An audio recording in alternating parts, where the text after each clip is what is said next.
గుంటూరు జిల్లా Mangalagiri ఆత్మకూరులోని the Akshaya Patra foundation కేంద్రీకృత వంటశాలను సోమవారం ఆకస్మికంగా సందర్శించారు.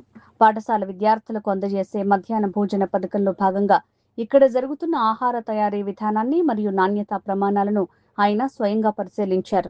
వంటగది లోపలికి వెళ్లిన మంత్రి అక్కడ వినియోగిస్తున్న సరుకుల నాణ్యత, కూరగాయల శుభ్రత మరియు వంట వండే ప్రక్రియ మొత్తాన్ని నిశితంగా పరిశీలించారు.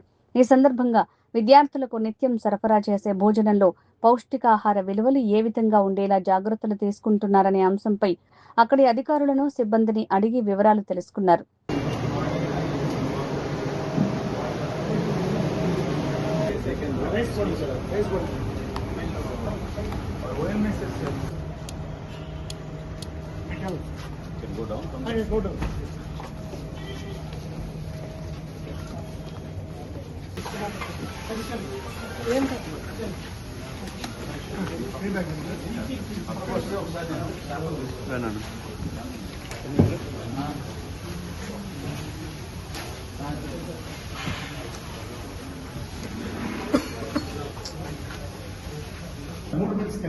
Breakfast.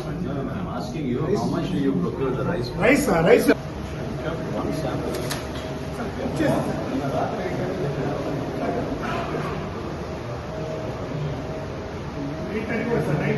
9:30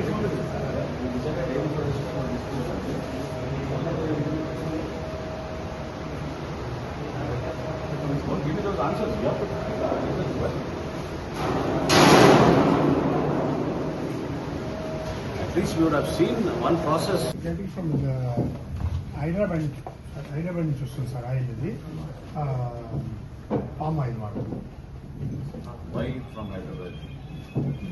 మేము సిఎస్ ఉంటుంది సార్, అది పర్చేస్గా ఉంటుంది. టోటల్ ఇండియా వైడ్ పర్చేజ్ చేస్తాం కామన్గా.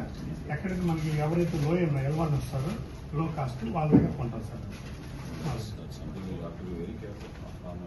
అది మాకు అక్కడ వెండర్ అసెస్మెంట్ మీరు చేసిన మాకున్న అనుభవాన్ని కూడా మీరు బేస్ చేసుకుంటారు. పార్టీ లెవెల్ చెక్ చేయించుకోండి. చెక్